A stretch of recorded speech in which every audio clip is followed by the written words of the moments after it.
had been looking forward to this solo camping trip for weeks. I needed a break, some time away from the city, from notifications, from people.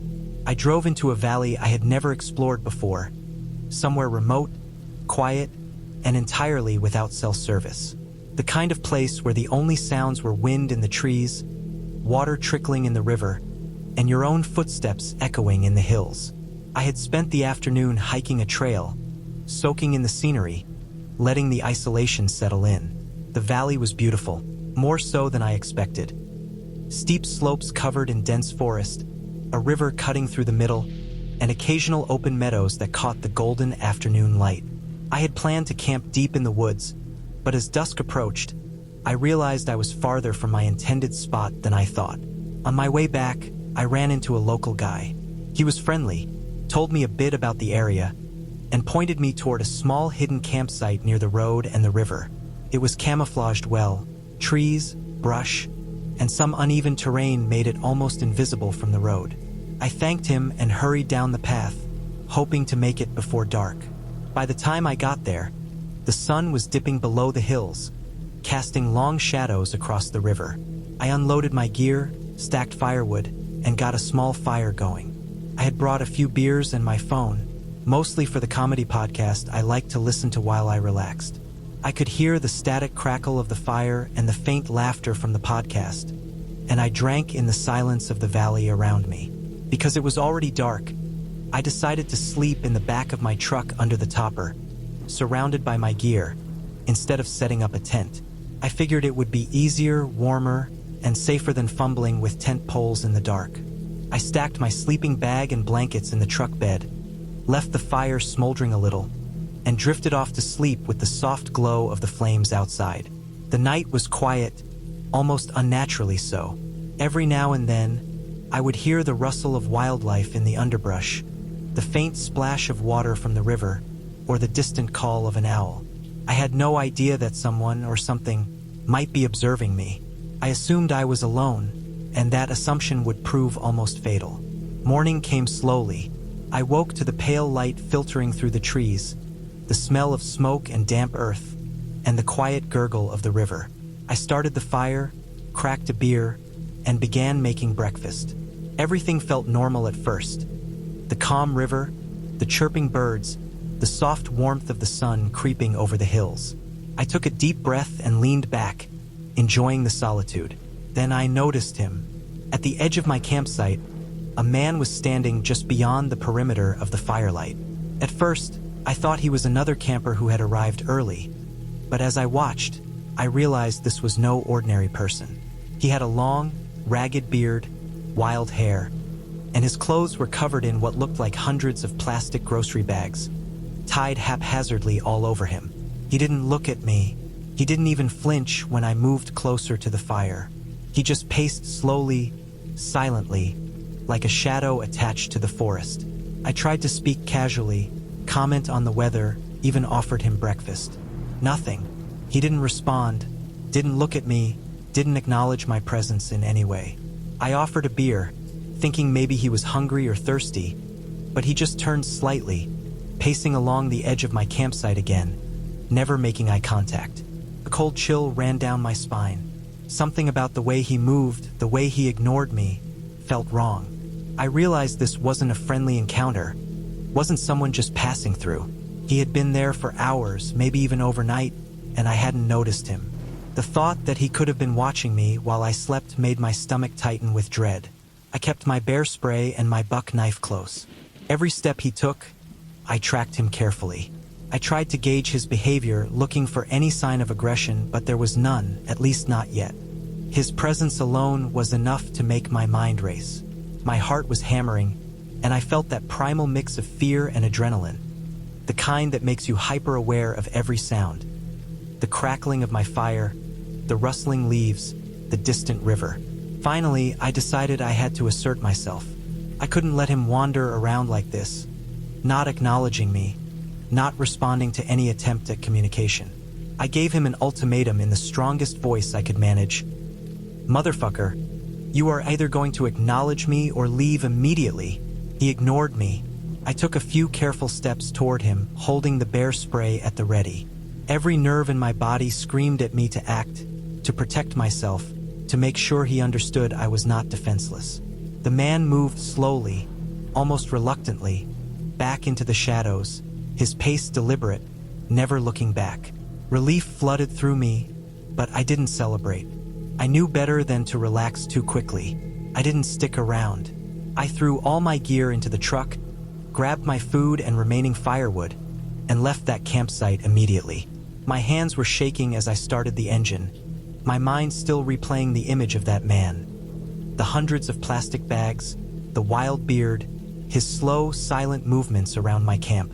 I couldn't stop thinking about what could have happened if I had set up a tent instead of sleeping in the truck.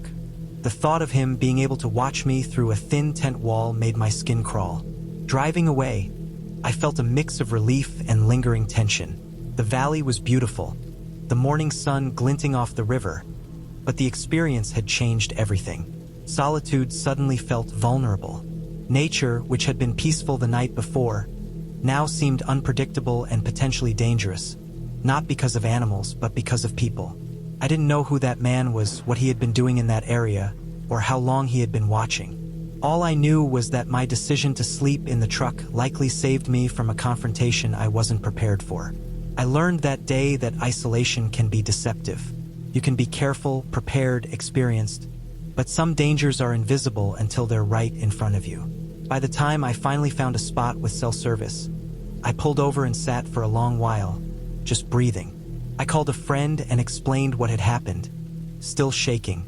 The adrenaline had worn down, but the unease remained. I knew I wouldn't be returning to that valley alone anytime soon.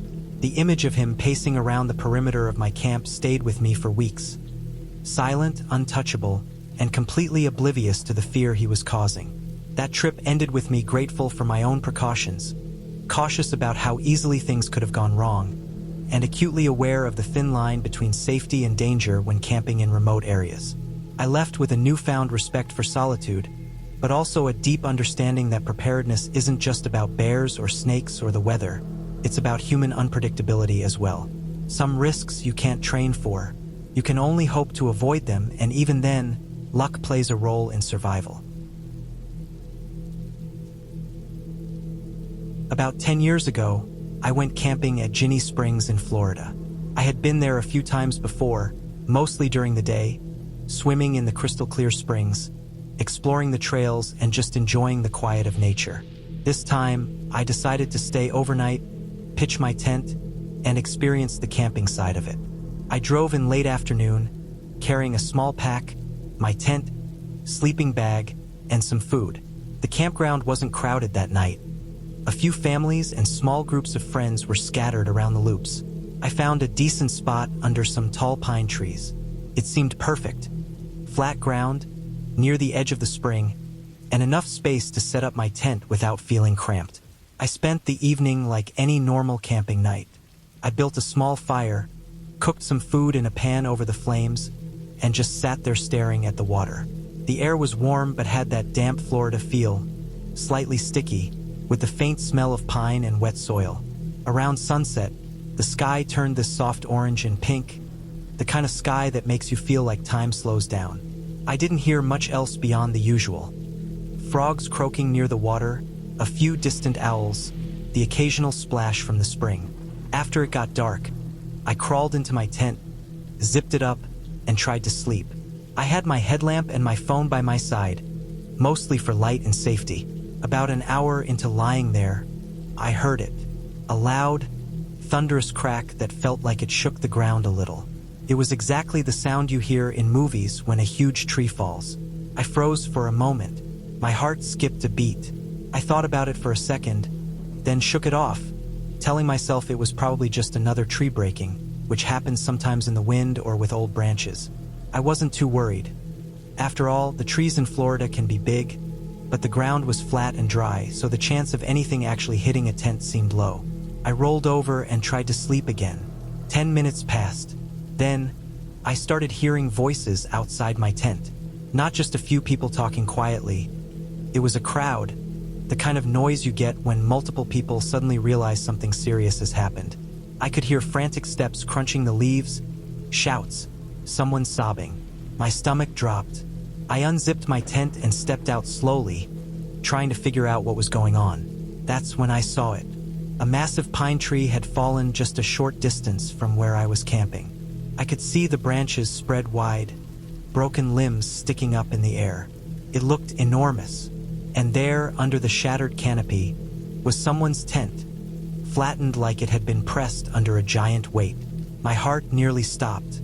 I couldn't immediately see the person, but I knew from the sound, the scene, and the urgency of the people around that this was bad. Terrible. Several people were gathered around, trying to help, calling for emergency services, and just staring in shock. Some were trying to lift parts of the tree to see if anyone was trapped underneath, but it was clear that it wasn't something they could easily move. I noticed a few of the campers had flashlights and were frantically shining them over the wreckage. I remember the smell of crushed pine needles and the damp, earthy smell of the forest floor being so strong in the cold night air that it almost made me gag. It didn't take long for someone to tell me that the person under the tree had died instantly. I froze. I had never experienced death like that before.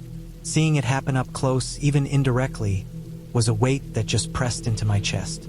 It wasn't like hearing it on the news or reading it somewhere. It was real. A person, completely gone, flattened under a tree that had fallen right on top of them. I wanted to look away, but I couldn't. My body was frozen in shock, and yet I kept watching as everything unfolded. Within what felt like minutes, but was probably longer, someone radioed for a helicopter. The sound of the rotor blades cutting through the night air didn't take long to reach us. The helicopter came, its spotlight piercing the darkness, highlighting the fallen tree and the tiny tent that had been crushed. The emergency crew landed carefully in a small clearing nearby, and a team rushed over, assessing the situation. They secured the area and moved carefully around the tree.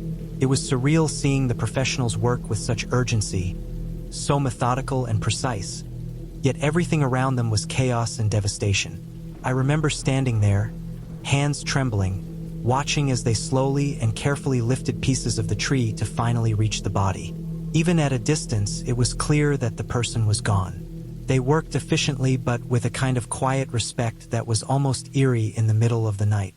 They strapped the body onto a stretcher, lifted it toward the helicopter, and the rotors whipped the night air into a frenzy of sound and movement. I could feel the vibration in the ground under my feet as the helicopter lifted off, carrying away the life that had ended so abruptly. The rest of the night felt unreal. People wandered around in shock, some crying, some just standing quietly, staring at the spot where the tree had fallen. I couldn't stop thinking about the randomness of it all. One moment, someone had been fine, asleep in a tent, planning a weekend in nature. The next, they were gone, and there was nothing anyone could do. I thought about how I had heard that first crack and dismissed it. 10 minutes could have made the difference between life and death. That thought kept running through my head like a broken record. I didn't sleep the rest of the night. I stayed near my tent, too shaken to move, watching the emergency lights fade into the distance and listening to the quiet murmurs of people who, like me, couldn't process what had just happened. By morning, the campground was quieter. The tree was still there, a stark reminder of how fragile life can be. The authorities had marked off the area, and the rest of the campers packed up and left slowly, some refusing to stay another night.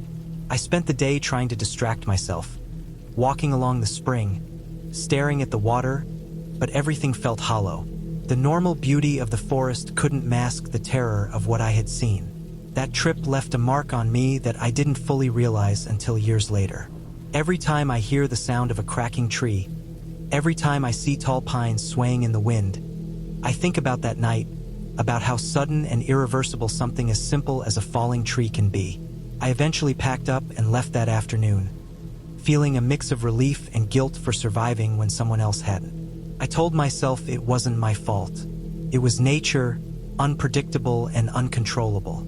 But the image of that flattened tent, the urgency of the people trying to respond, and the helplessness in the air stayed with me for a long time. Even now, thinking back, I remember every detail. The smell of crushed pine, the sound of the helicopter rotors, the cold night air, the shadows stretching across the forest floor. It was a terrifying, sobering experience that made me respect nature in a way I never had before. That night at Ginny Springs taught me that camping, for all its beauty and peace, carries risks you can't always anticipate. You think you're safe in a tent under the stars, surrounded by the quiet of the forest, but life is fragile, and sometimes tragedy comes silently and swiftly. I never returned to that exact campsite again. Even now, I hesitate when I see tall trees near where I set up camp, and I always check for weak branches and listen to the sounds of the forest carefully, because I know now how easily everything can change in an instant. I was around 14 or 15 when this happened, still at that age where I thought nothing bad could ever really happen to me as long as I was with a friend and holding a flashlight. My family used to camp at the same state park every summer.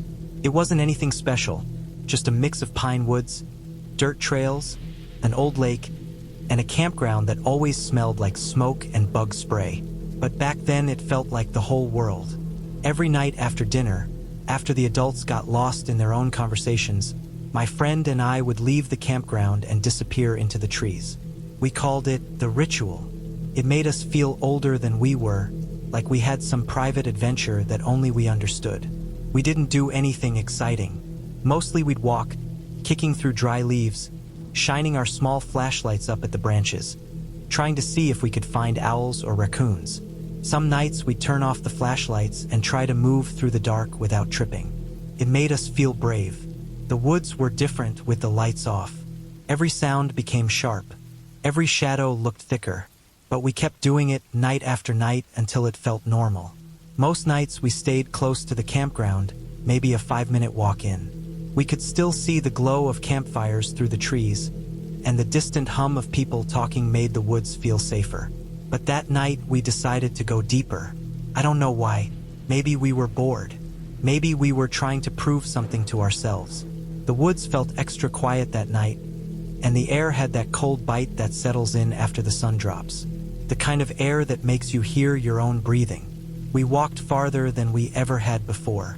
The trees grew taller and the ground got more uneven, filled with roots and little dips that made us watch where we stepped. We were far enough in that the campground noise had completely disappeared. No more fire crackling, no laughter from other campsites, no clanking of pots or someone dragging a folding chair. It was just the woods and our footsteps. Eventually, like we usually did, we turned off our flashlights to see how long we could last. When the darkness closed around us, it felt thicker than usual, almost like it pressed on my shoulders. I remember blinking a few times just to adjust, but the woods were pitch black. The only light came from the faint outline of the sky through the branches. We walked slow, feeling for the ground before each step. I kept one hand out in front of me, just in case. We were maybe half a mile from the nearest campsite when I heard it. Soft whispering, not words I could understand, not even loud enough to guess the tone. Just a faint, breathy noise behind us, like someone trying to speak but holding their voice back. At first I told myself it was wind through the trees, or maybe a deer moving through leaves. But the more I listened, the more it sounded like something trying to form words. My chest tightened and all the small hairs on my arms stood up. Instinct kicked in. I switched on my flashlight and spun around so fast I almost slipped on a root. My friend did the same. Our lights cut through the darkness, slicing between the trees, hitting trunks, ferns, and uneven ground. But nothing moved. Nothing looked out of place. I told myself I probably imagined it. The woods could play tricks on you when you took away your sight. We kept walking a little faster this time, and the idea of turning the flashlights off again was gone. Neither of us said it, but we both felt it. Then we heard it again. This time it was slightly louder, still soft, still whisper-like, but clearer. We stopped dead in our tracks. I felt frozen in place, every part of me alert. I scanned the darkness behind us with my light, slower this time, making sure I covered every inch. My friend did the same. I didn't see anything, but I had that heavy feeling you get when someone is watching you. That pressure in the back of your neck that makes you want to turn around over and over again. We finally decided to head back. The woods didn't feel fun anymore. They didn't even feel like the same woods we had walked through 100 times. They felt tight and wrong, like something cold had started moving between the trees. As we turned to leave, something caught my eye. A shape on the ground maybe 20 yards away. At first I thought it was an animal because it was low and hunched. But the longer I stared, the more it looked like a person. My chest felt like it dropped into my stomach. It was a woman, crawling. She was moving slowly, dragging herself across the ground, her clothes dark and covered in dirt. I couldn't see her face at first, just the outline of her body and the way her arms pulled her forward. The whispering sound was coming from her, but it didn't sound like words. It sounded like thoughts leaking out of someone who wasn't fully aware of what they were doing. I felt frozen. My brain couldn't make sense of the image in front of me. Nothing in the woods should crawl toward two teenagers in the dark. Nothing should whisper like that. For a moment, I thought maybe she was hurt, or maybe she was dangerous, or maybe both. Then she lifted her head. Her face was smeared with dirt, streaked across her cheeks and forehead. Her hair looked tangled like she had been rolling on the ground. Her eyes were wide, unfocused, like she was trying to find something but couldn't lock onto anything. Standing there in the woods with my flashlight beam shaking over her face, I felt more scared than I ever had in my life. Something about the way she moved didn't seem right. Something about the way she stared made the whole forest feel wrong. She slowly pushed herself to her feet. I could see her legs wobbling like she had been crawling a long time. She kept whispering, but it still didn't make sense. It was just broken sounds. She looked like someone who had been wandering the woods for hours without knowing where she was. She wasn't threatening. She wasn't angry, but there was something deeply unsettling about the whole moment. Seeing someone like that, alone, dirty, crawling toward us in the dark woods, whispering to herself, it felt like a scene from a nightmare, but it was real. We ended up guiding her back toward the campground. She couldn't walk straight, and she moved like every step confused her. The whole way back I kept looking around, checking the trees, checking the shadows, half expecting something else to appear. But it was just us, the woman, and the dark. As we got closer to the lights of the campground, the woods slowly started feeling normal again. The trees didn't seem as tight. The air didn't feel as heavy. The whispering stopped. She walked a bit steadier, like the sight of nearby campsites gave her something to focus on. When we reached the campground area, we tried to help her find her group. Took a while. Most of the campsites were quiet, and people were already inside their tents or around dim fire pits. We kept walking with her until we finally found a group of people who recognized her.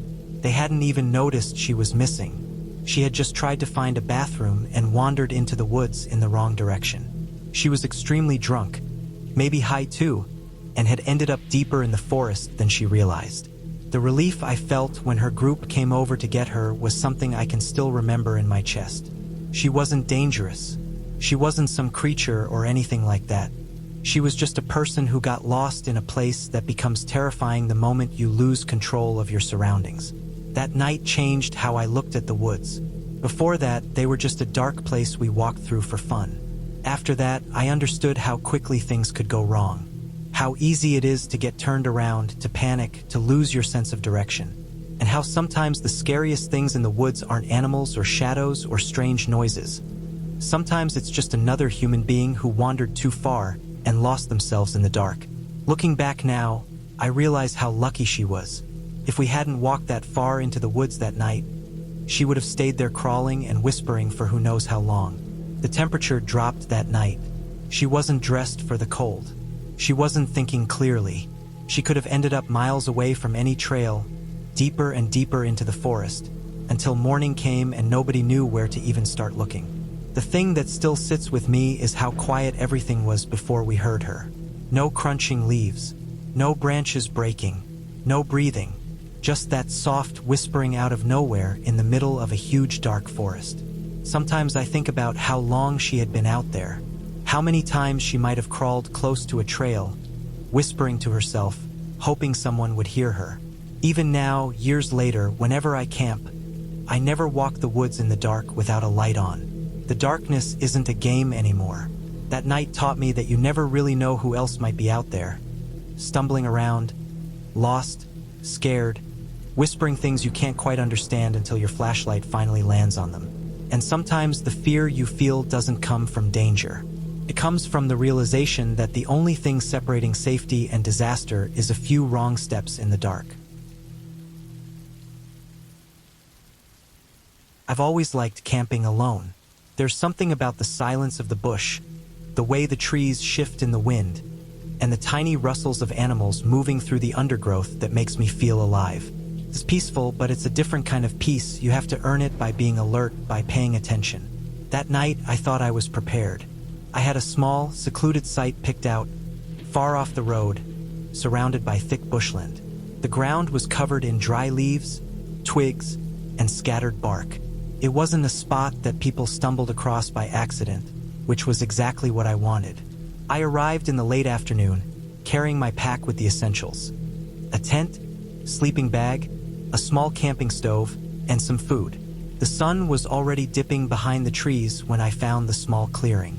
It wasn't big, just enough space for me to pitch my tent and store a few supplies. I chose the flattest patch I could find, brushed aside the larger sticks, and set up the tent. The forest around me was dense. The trees were tall, old, and knotted, their leaves whispering against one another in the wind. Small animals skittered across the dry forest floor, their movements loud in the otherwise quiet setting. By the time I finished, the sun had completely disappeared, leaving only a dim orange glow in the west. I lit a small stove, boiled some water, and had a simple dinner of instant noodles. The smell of cooking drew a few curious birds and insects, but other than that, the clearing was quiet. I cleaned up, making sure to pack all food away in my backpack, sealed tightly to avoid attracting wildlife. I didn't want any visits that weren't entirely natural. Once darkness settled fully, I crawled into the tent, zipped it up, and lay on my sleeping bag, listening. That's when the forest really came alive. The rustling of leaves under the weight of small creatures, the skittering of possums and rats, the occasional snap of a twig as a wallaby moved through the bush. It all formed a rhythm, a background noise that I could almost find comforting. I closed my eyes, letting the gentle sounds lull me into sleep. Somewhere in the middle of the night, I woke up. It wasn't the usual rustle or scurry of wildlife that pulled me out of sleep. It was a sound that didn't fit with the rest of the forest symphony. A soft, wet plop. One plop, then silence. I froze, my heart rate climbing. I strained my ears, trying to place the sound. Nothing. Just the occasional creak of branches and the soft breeze. I told myself it must have been a small branch falling or a fruit dropping from a tree. I tried to calm my mind and roll back onto my side, but I couldn't shake the feeling that something had changed. The forest felt heavier somehow, as if the air had shifted. Couldn't get back to sleep. Every small sound made me tense. Leaves crunching, a branch snapping under the weight of an animal, the distant call of a bird. I heard them all, each one sharper, closer, more distinct than before.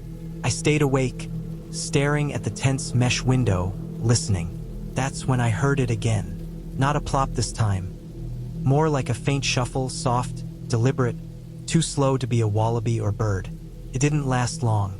I convinced myself it was nothing. I told myself I was imagining things, but my stomach churned. A mix of fear and instinct telling me something wasn't right. I don't know how long I lay there, eyes wide, listening to the forest breathing around me. Then, just before dawn, I felt a weight on my chest. Not literal, but in my mind, a pressing sense that I needed to see what was outside. I unzipped the tent cautiously, my hands trembling, and peeked out. The clearing was gray in the early morning light, the mist from the night dew curling across the leaf litter. At first, everything seemed normal. No footprints, no obvious signs of intruders. Then I saw it. At the edge of the tent flap, partially hidden under a pile of leaves, was a kangaroo's head.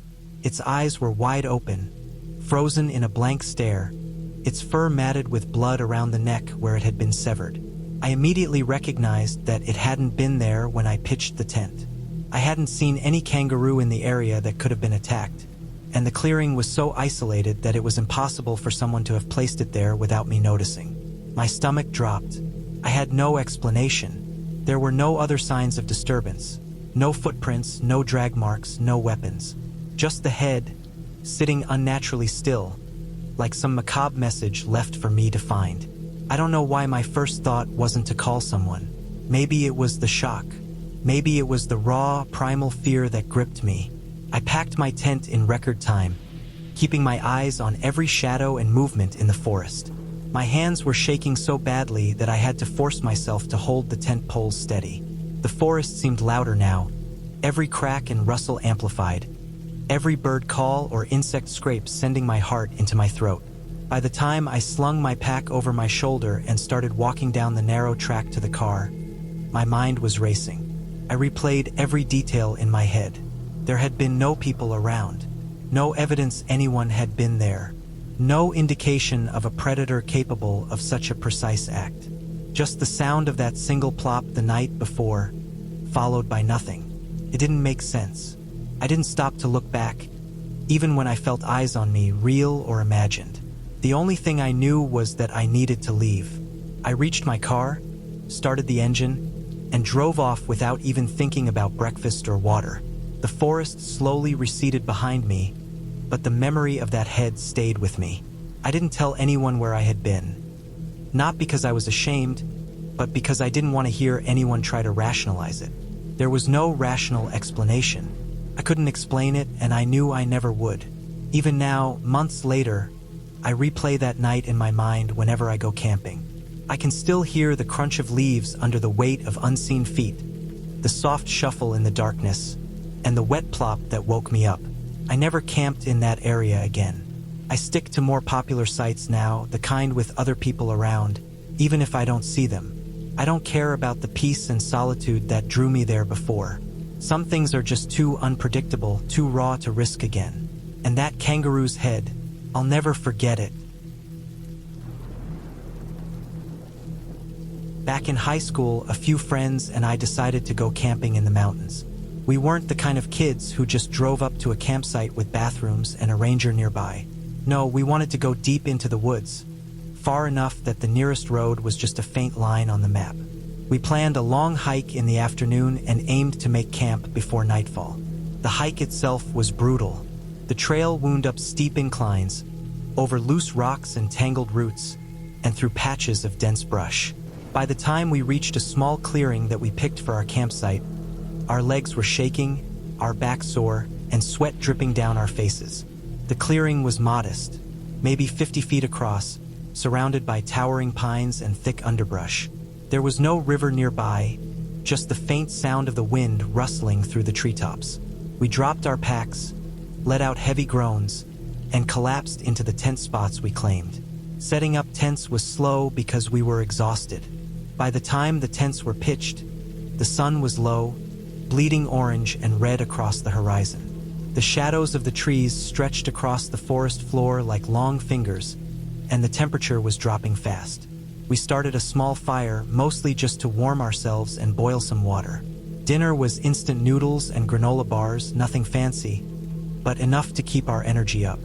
As the last light disappeared, we crawled into our tents, the forest growing dark and silent except for the occasional chirp of crickets and the whisper of wind through the leaves. Sleep came quickly. My body ached, my eyelids felt heavy, and I drifted off almost instantly.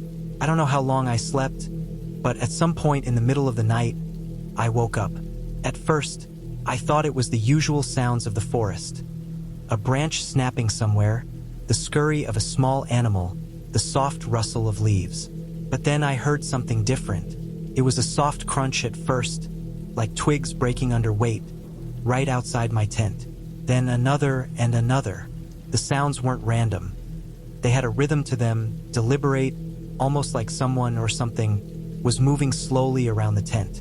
I froze. My heart began to pound in my chest. I could hear them moving on all sides, surrounding me. My mind started to race. I tried to tell myself it was just an animal passing by, maybe a deer or a raccoon, but there were too many sounds and they weren't scattered, they were deliberate. They were circling the tent. I lay still for what felt like forever, listening, waiting for the next sound. The forest was otherwise quiet. The usual nocturnal creatures seemed to have disappeared. Then a soft sniffing sound came from the north side of my tent, almost like breathing. I swallowed hard, my throat dry. My fingers gripped the edge of the tent, trying to decide if I should peek outside or stay hidden and wait. Every instinct screamed that I needed to know what it was. Gathering every bit of courage I had, I unzipped the tent flap slowly, careful not to make a sound. I reached for my flashlight, fumbling with the zipper and the small strap, and finally clicked it on. The beam cut through the pitch-black darkness, illuminating the clearing immediately in front of me. My breath caught in my throat. The first thing I saw were eyes. Not tiny, timid eyes near the ground, but large, reflective, and almost at shoulder or head height. They glowed in the beam of my flashlight, unmoving, unblinking, staring directly at me. My heart stopped. I couldn't move, couldn't even breathe. I didn't know what I was looking at. There were too many eyes, and they weren't scattered. They were organized, in a semicircle all around my tent. My mind screamed with panic, imagining every possible predator in the mountains. Bears, mountain lions, wolves, but none of it made sense. It was too quiet, too still, too deliberate. I forced myself to focus, trying to make sense of the shapes beyond the glowing eyes. Slowly, my brain caught up with what my flashlight was illuminating. The shapes weren't monstrous predators. They were deer, dozens of them, a herd, standing in a wide circle around the tent, watching me. Their antlers and bodies reflected the light in strange, eerie ways. Some were tall enough that their shoulders were almost level with my flashlight beam, which made them look more intimidating than they had any right to be. I stayed frozen, flashlight shaking in my hands. The deer didn't make a sound, didn't move closer or further away. They just watched, their eyes reflecting the light like mirrors. My fear didn't instantly disappear, though. My body had been primed for terror for the last several minutes, imagining all sorts of predators. I had expected something violent, something dangerous, and instead, it was just a herd of deer, majestic, large, and completely silent. After what felt like minutes, I slowly lowered the flashlight, keeping my movements slow and deliberate. I didn't want to spook them, didn't want them to panic and charge or stampede in the dark. Their eyes followed me, but they didn't flinch. I realized then that they were just curious, probably drawn by the smell of our food or the unusual presence of humans in their territory. Their large eyes and antlers, so alien in the darkness, had made them terrifying in ways nothing else could. Eventually, the herd began to drift away, moving silently back into the darkness of the trees. One by one, the glowing eyes disappeared until the clearing was empty again, just the whispering wind and the soft rustle of leaves. I let out a long breath I hadn't realized I'd been holding and slowly zipped up my tent flap again. My hands were still shaking, but I felt a strange mix of relief and awe. The forest was alive in ways I hadn't fully appreciated before. The rest of the night passed without incident. I lay awake for a while, listening to the normal forest sounds, every now and then hearing a distant branch snap or a bird call. When morning finally arrived, the clearing looked completely ordinary. Soft sunlight spilling through the treetops, dew on the grass and leaves, and no sign of the herd that had circled my tent in the dark. My friends eventually woke up, stretching and complaining about sore muscles, completely unaware of the adrenaline-fueled terror I had experienced hours before. I never forgot that night. It taught me how easily fear can distort reality and how the natural world, even when completely harmless, can feel terrifying in the dark. I also learned to respect the forest, the wildlife, and the quiet moments in between, where the line between awe and fear is razor thin. That night, a herd of deer had stalked me, or at least, that's how it had felt in the darkness. And I walked away with a story of being utterly scared by something completely ordinary. When I was a teenager, my siblings and I went camping at this remote lake campground that we had visited a few times before. We had always liked the isolation there. The way the trees hugged the lake, the way the wind could whip through the pines with nothing but the water to carry its sound. That trip, though, was different from anything I've ever experienced. We arrived in the afternoon, hauling our gear down the narrow dirt road that led into the campground. The air was thick and humid, heavy with the smell of wet earth and pine. Our site was small but perfect, right at the edge of the lake with a little clearing for the tents. The water shimmered faintly under a gray sky, and I remember thinking how calm it all felt compared to the city chaos we were used to. The clouds were low and dark, but at the time, none of us worried. They were just clouds, we thought. We spent the afternoon setting up the tents, arranging the gear, and skipping stones across the lake. As evening crept in, the wind picked up slightly, tugging at the tent flaps and rustling the trees.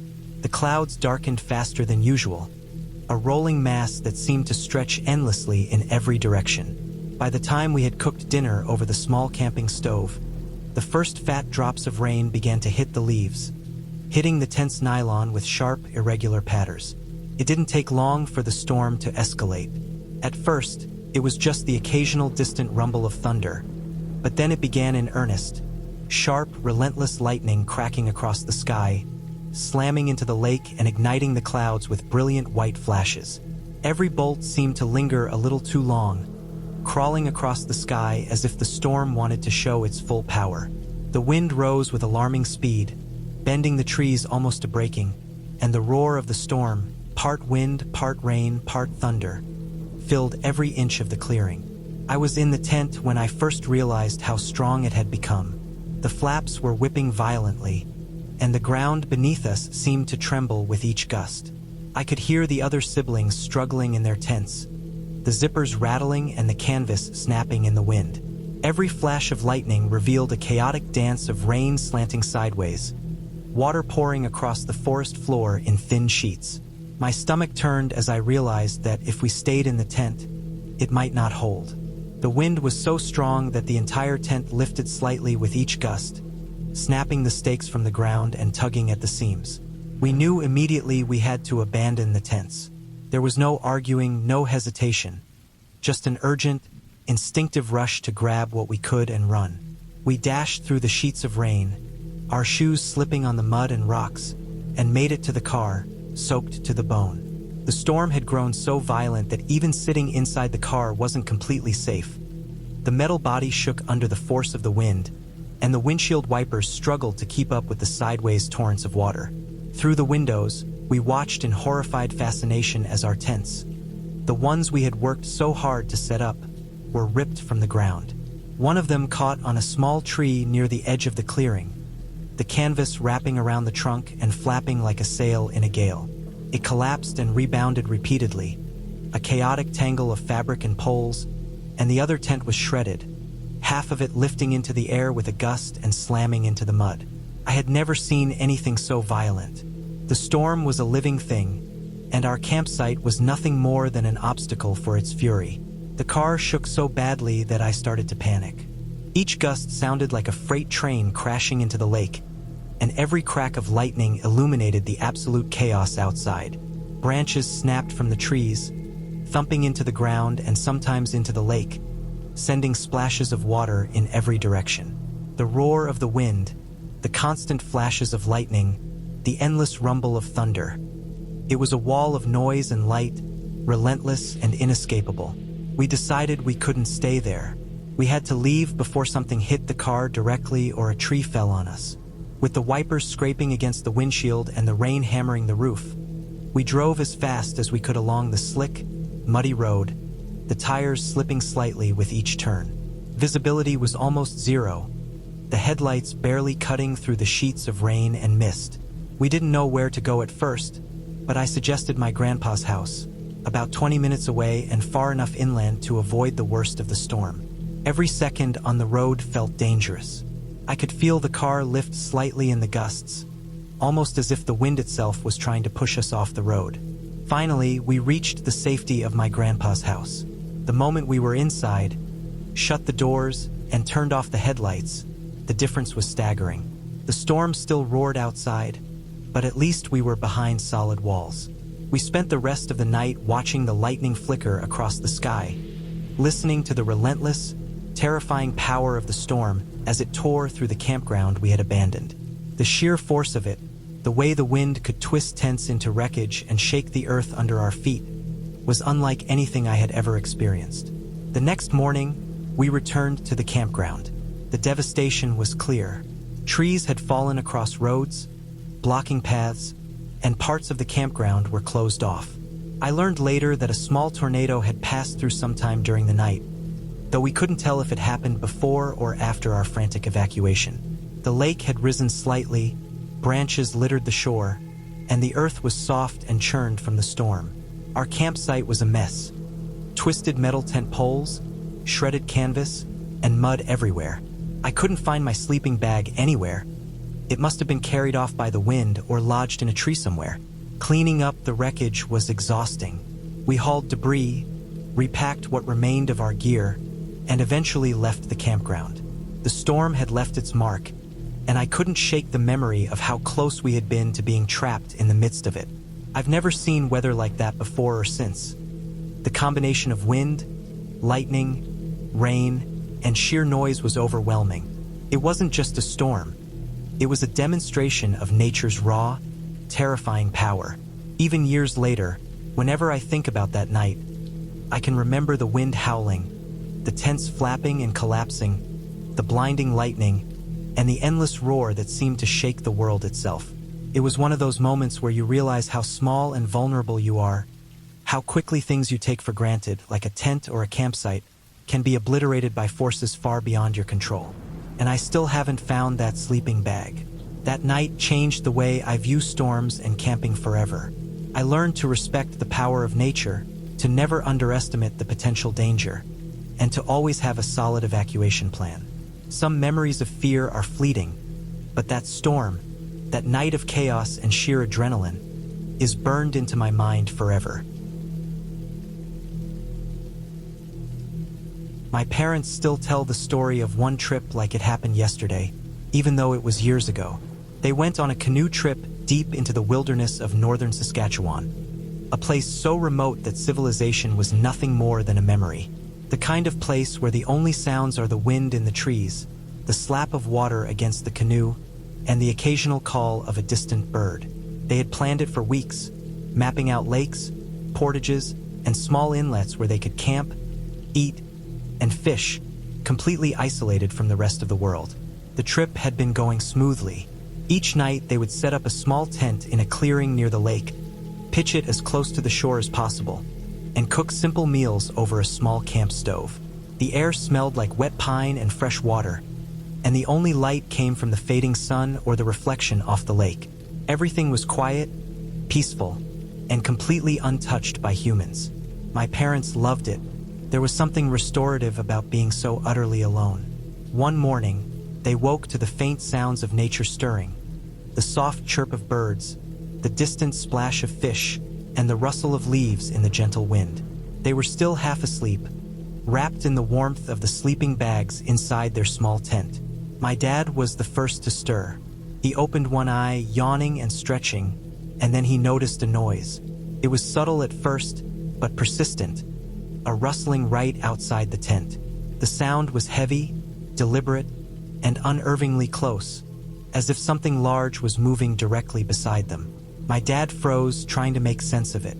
Half conscious, he squinted through the tent fabric, but it was too early for light, and the mesh blurred the shapes outside. His hand went instinctively to the tent flap, ready to unzip it and investigate. Before he could react further, the unimaginable happened. The whole side of the tent collapsed directly on him. For a heartbeat, he couldn't breathe properly under the weight of the canvas, the poles, and the fabric pressing down on his chest. It was sudden, heavy, and entirely unexpected. He tried to push against it, but the weight held him in place, pinning him to the ground. Panic flared, his heart thumping in his chest as adrenaline surged through his body. He could feel something moving above him, something heavy and alive. Then, just as suddenly as it had come down, the weight lifted. My dad scrambled out of the sleeping bag, breathing hard, his hands shaking. The moment he fully woke up, my parents realized what had happened. The tent flap was unzipped as quickly as they could manage, and they threw themselves out of the tent to see what had caused the collapse.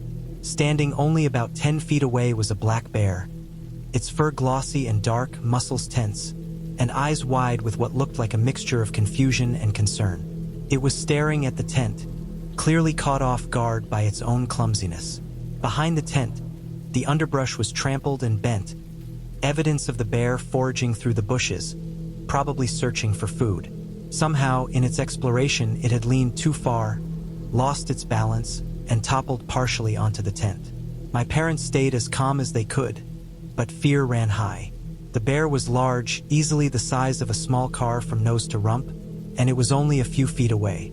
Any wrong movement could have triggered a defensive reaction. They slowly raised their voices, making noise to assert themselves and frighten the animal without making sudden movements.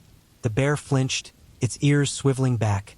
Then it turned and loped back into the forest, disappearing into the thick trees with a rustle of leaves and snapping of branches. Once the bear was gone, my parents were left standing in the morning light, shaken but unharmed.